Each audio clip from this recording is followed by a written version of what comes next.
732, 733, 734, 7. Oh, yeah. Ugh, this is really old. Oh, whoa. That was weird. Oh, yeah. That's good. Do you have these hallucinations often, or? Only when I'm working. Making a road out of plastic bags. Making a fleet of tap trucks from old vehicles. Making new guitars out of old wood. What if?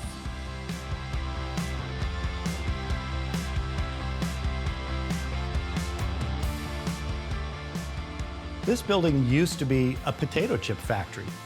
Now it's home to a cool co-working space for artists and entrepreneurs. A great place to be part of our What If episode about new uses for old things, sometimes stuff that's been thrown away. Especially with an exhibit showcasing art made from recycled materials going on here. We'll tell you more about the building and show you that exhibit in just a little bit. First, let's meet an entrepreneur who took old trucks and made them the life of the party. Every day is Take Your Family to Work Day for Abby Miller. Today, it's Pat the Pickup at a UNL event. Other times it's Dot or Inez. We'll meet them later. Put them all together, and you have Abby's business, Pat on Tap. We're very similar to any other food catering business, except we only do things that are liquid. And then we have really cool, instead of 5-gallon igloo coolers, we have trucks. Like Pat, a restored 1957 Chevy pickup.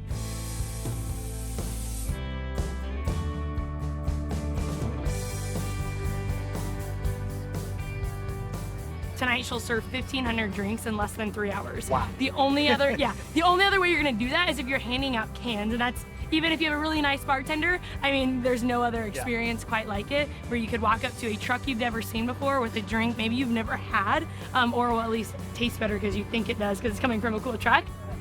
This one is really good. That's just an experience unlike any other. It is, it's good. It's good. It's good.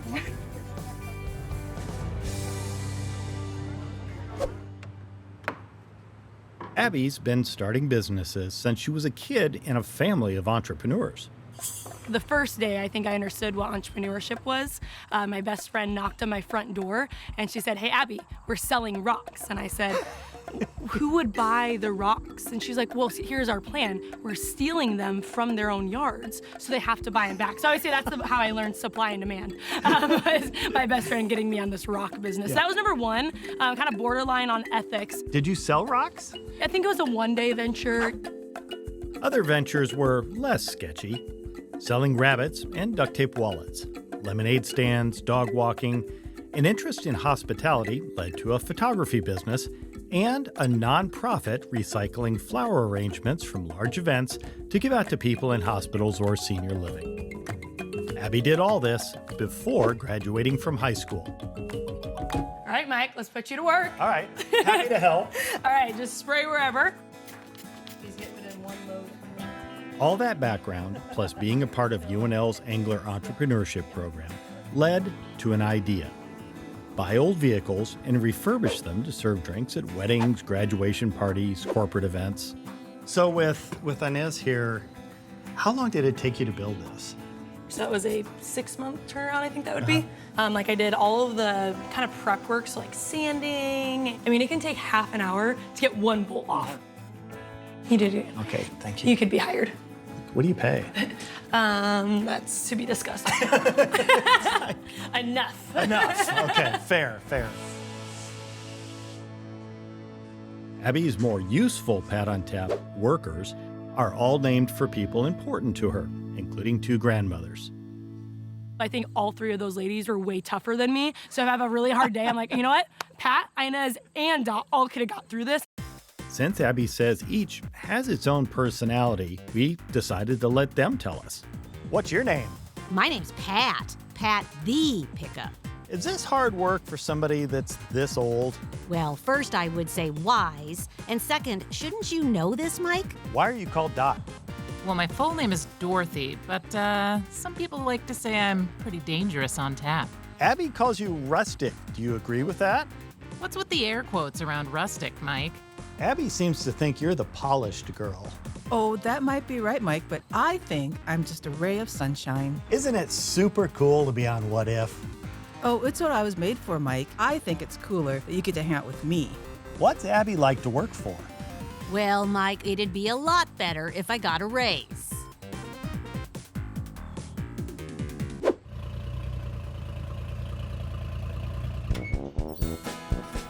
There's lots of long hours, hard work, and troubleshooting running a business like this.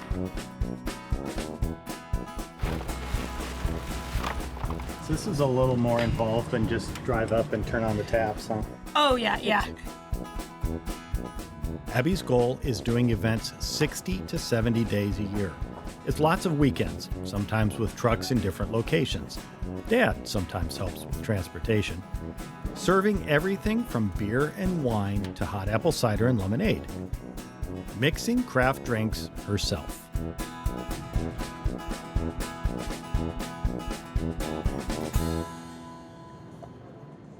It's Homecoming 2025 at the University of Nebraska-Lincoln. Hey, look, it's Dwayne from a different What If story. Mike will rock you.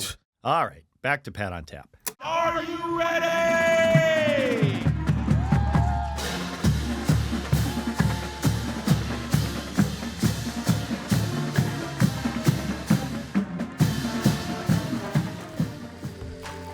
Abby Miller has big dreams.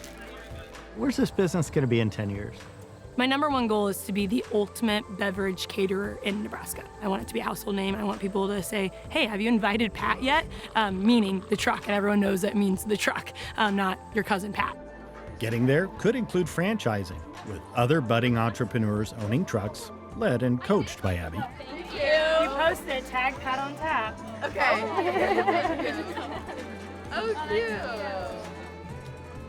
My passions are seeing people happy. That is, it sounds so simple, but we're on this earth for such a short time, so why can't we spend as many moments as we can just living our lives happily? The event here is called Recycle Omaha. It's all about creative uses of recycled, reused, or repurposed materials.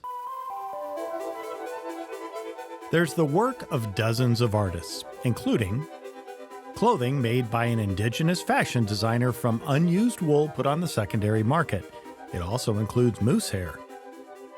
A piece made from recycled bike tires and found objects. A collage made from junk mail. Sculpture made from trash the artist finds on Omaha's Blondo Street. And sculpture made from recycled styrofoam taken from the roof of a house. Plus a fashion show with outfits also made from recycled materials and models entering through a curtain made from plastic bags. Plastic bags in art and roads. We visited South Sioux City to see that in person.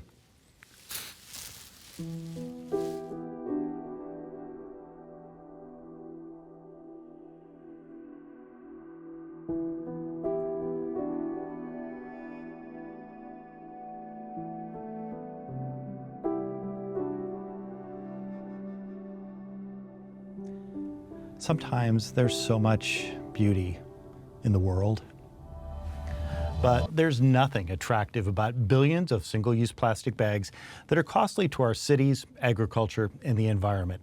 Few would call this an American beauty.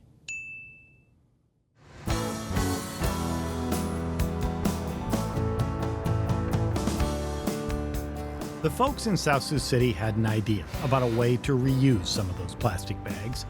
Pave a road and trails incorporating a couple million of them, shredded and melted into the asphalt. This half-mile stretch of what used to be a gravel road is a project driven by a guy who's been around here for a while. How long have you been city administrator? 40 40-some years. People don't usually last that long in those positions, do they? Right. A lot longer than normal. Where'd the idea for the road project come from? We always try to learn from what other towns are doing, what other places are doing. And we saw on the internet plastic roads being built in Europe and Sweden and Ghana and lots of different places, and said this makes sense and it fits the council's goal of being an environmentally friendly city.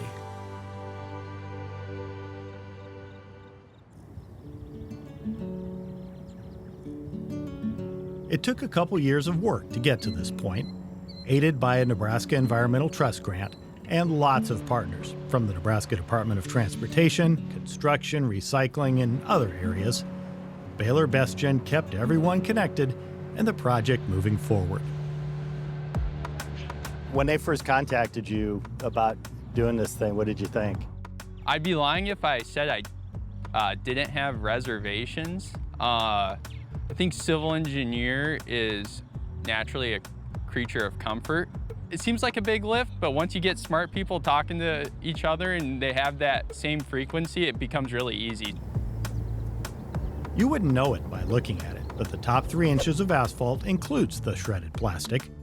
When you first started floating this idea around, did you get any funny looks? When people thought about a plastic road, that they didn't realize what we meant, but you know, plastic is a petroleum-based unit, so it makes sense to put it into asphalt. The key to making it all work was Jamila Texiera with the University of Nebraska. She had the brains and the knowledge to make this thing happen.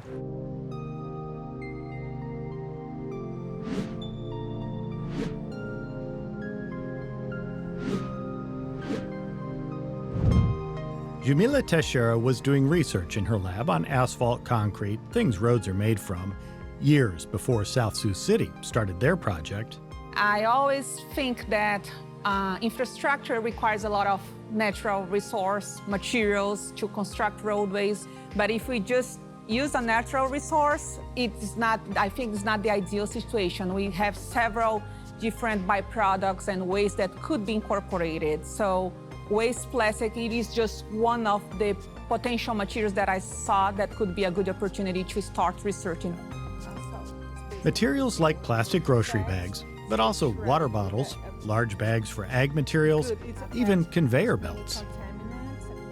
Interesting. And this works better in concrete, that works better in asphalt. Each type of plastic that they have their own chemical, physical characteristics, shapes, and they might be ideal for one applications or for the other. Right now, we're searching this one for concrete and those for asphalt.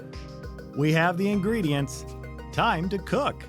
Ready to be the Matter Chef? I would love to be Matter Chef. Yes, let's I even do get a it. coat. Yes, you'll get everything, but don't forget safety first. Here's your safety gloves.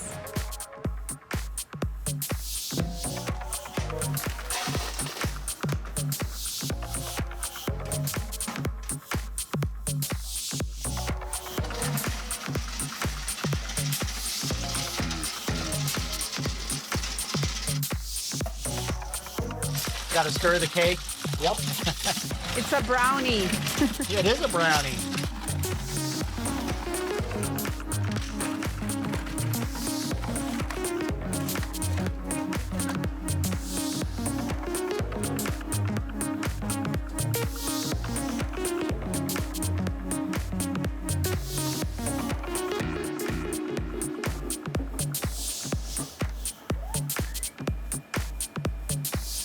Matter Chef. So we bake the cake, that's how Okay. we say, and then we test to see if the cake is good enough to be placed on the roadways. What if I apply the load here? It's gonna crack, it's gonna deform, because those are the major issues on a pavement. You can see cracks, you can see potholes, deformation, water can infiltrate. We need to verify before applying. Right. Nobody likes potholes. No, nobody likes potholes. Samples are subjected to different performance tests. One measures how likely it will crack. And we see that the cracking tolerance index is 106.1, which is pretty much good for our mixture. Another mimics traffic load, a wheel going back and forth, showing resulting deformation. You can see here, small deformation, large deformation. Those are mixtures that we use on South Sioux City. Those had no plastic, this has plastic. You can clearly see. Wow, you can really see a difference. So the plastic held up a lot better. For the South Sioux City project, Jamila and team tried about 6 different recipes before finding the right mix, and visited plants that make road materials to learn the best way to incorporate plastics. I would say it took about almost 2 years until we said, no, I think this recipe might work. And I'm still not saying with 100% assurance that this is gonna last. We still need to see long-term performance. I think the importance of this research is taking something that is just discarded out there and find a room, but in a proper way. Because asphalt, pavements in general, they have a great history of incorporating waste materials. But I always say is that we cannot think the pavement as a big trash can that we can just dump things underneath. It has to help on the performance of the roadway somehow. Otherwise, we're just hiding a problem.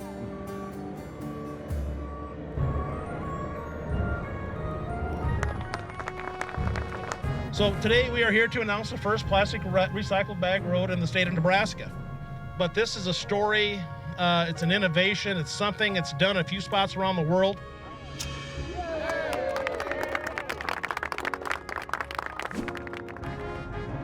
This short stretch of road is a point of pride for South Sioux City. It's also a research project. Can adding 2 million shredded plastic bags to the asphalt be cost efficient and make the road last longer? So we were able to build the roadway. That actual roadway is gonna be subjected to our harsh environmental conditions, low temperature winter conditions, high temperature summer. We can see if the plastic helps on the adhesion that's gonna promote less susceptibility to moisture damage, to low temperature cracking, which is one of our issues in Nebraska.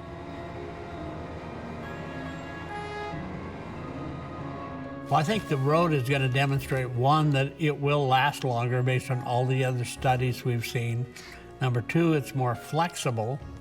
Number 3, it should cost less. Once you set up a system of construction companies working on this, it should cost less. Foundry Road is a good place for the test because it's in a high-traffic park and leads to a construction site that gets heavy truck traffic. All involved will be watching how the road holds up for the next few years, with an eye on more projects like this. Do you think this can take off in 10 years? I think so. I think so. Plastic bag roads everywhere? Imagine. We already use asphalt, and asphalt comes from petroleum. Plastic's also a petroleum-based material. Why not? What does it say that it was South Sioux that did this as the first in Nebraska? You guys have talked to Lance, you've met Lance. He's very innovative.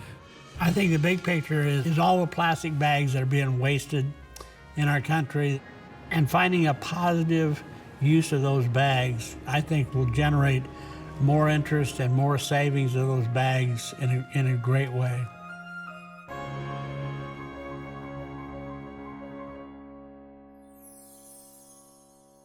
This building was once home to another good entrepreneur story. Harold Lippold founded Kitty Clover during the Depression. An unemployed 18-year-old, he bought a defunct company's logo, copper pot, printed bags, stapler, and a hand potato peeler for $150. From that meager start, Kitty Clover grew to become a snack food powerhouse. And when it occupied this building, it was the world's largest potato chip factory. The company and factory closed in the 1980s. In 2025, it reopened as Clover 24, with new life as a multi-purpose hub for artists, entrepreneurs, and small businesses. There's still signs of its Kitty Clover past, like this is called the Chip Fryer Gallery, because, well, it's where they used to fry the chips. And that brings us to our last story. It's about a guy who makes new things out of historic wood. Who turns buildings, bleachers, and battleships into music-making masterpieces? This guy.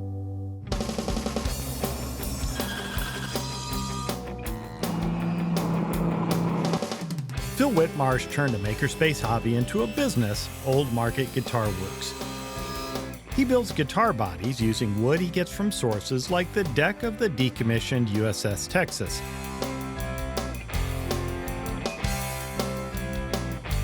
Places with a story behind them. Which makes sense for a guy whose day job is helping others tell stories through his publishing business. This side gig started during COVID. I was looking for something else to do, and that something else was building guitars.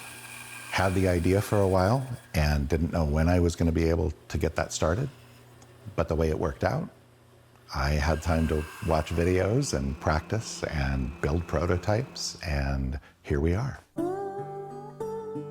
There's a green pencil around here somewhere. There it is, a red pencil. Phil grew up with a recycling mindset. His architect dad once built the kids a playhouse made from shipping pallets. Kind of thought this looked like a rattlesnake head. I may or may not use it in a body. Phil also developed an early passion for guitars, playing a little, then collecting a lot. He heard about a guitar maker in New York City making guitars from wood saved from a historic hotel renovation. An idea was born. So from the very beginning, the intent was not just build guitars, but build guitars from wood that had a meaning, right?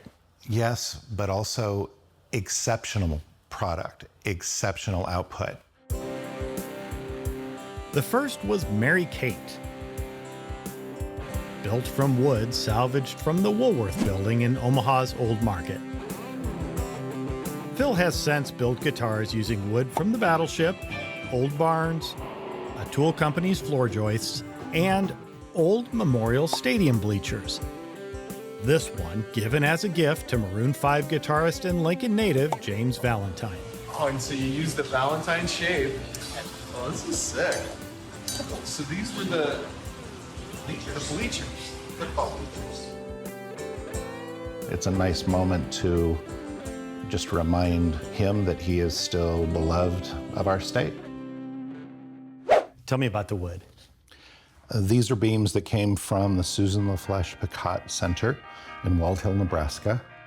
Another special project, creating guitars celebrating the first Native American woman to earn a medical degree, with wood harvested from her clinic. You start by cleaning up the wood and getting the nails out.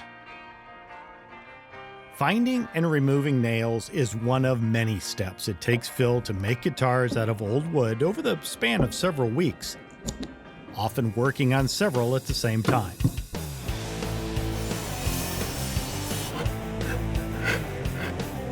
This is where you take all the rough edges off so that they can be laminated together. You dig out a few splinters every now and then? Every day, yeah. It's part of the beauty, part of the art, right? Definitely, you bleed for your art.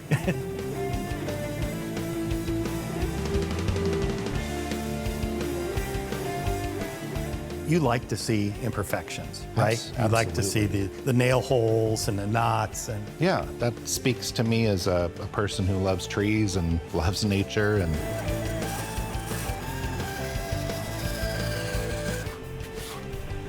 Phil found something I can handle.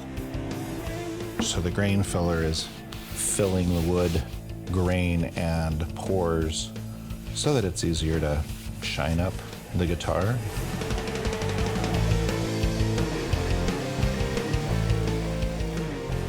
You like it? Yeah, I like it.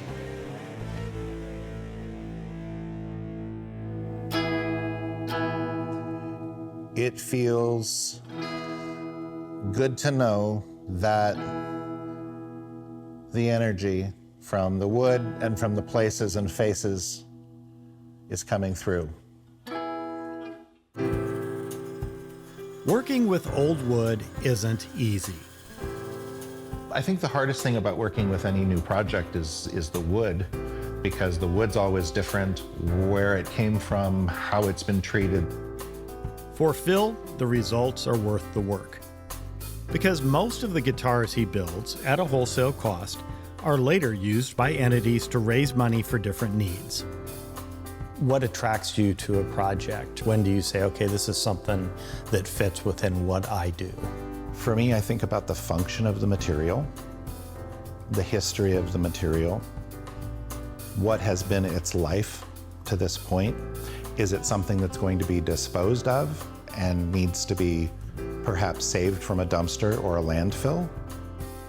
It's helping people dream dreams and realize those dreams in the form of a guitar from a historic place that's special to them.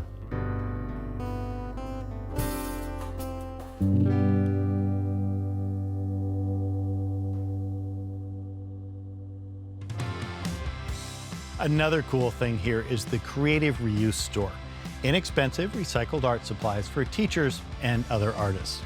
Well, that's it for this episode of What If. We've seen a lot of really interesting approaches to recycling here for this episode of What If, but it's time to go. You can watch all of our episodes and our stories and learn how we only use original music in all of our stories by going to our website, nebraskapublicmedia.org/whatif, and follow us on social media at #WhatIfNebraska. Thanks for watching.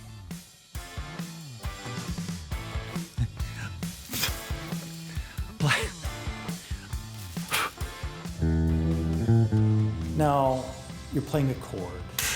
We're not playing all of Metallica. Sync. Has anybody stepped on a tube light? Making a road out of plastic bags. Ah! All right, amuse yourself. Play the intro to Sandman if you want.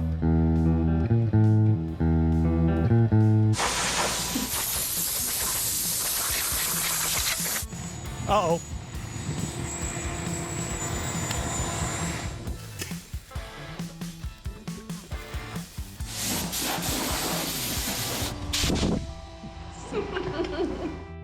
Uh-oh. That wasn't very good, was it? All right, you're done. Watching.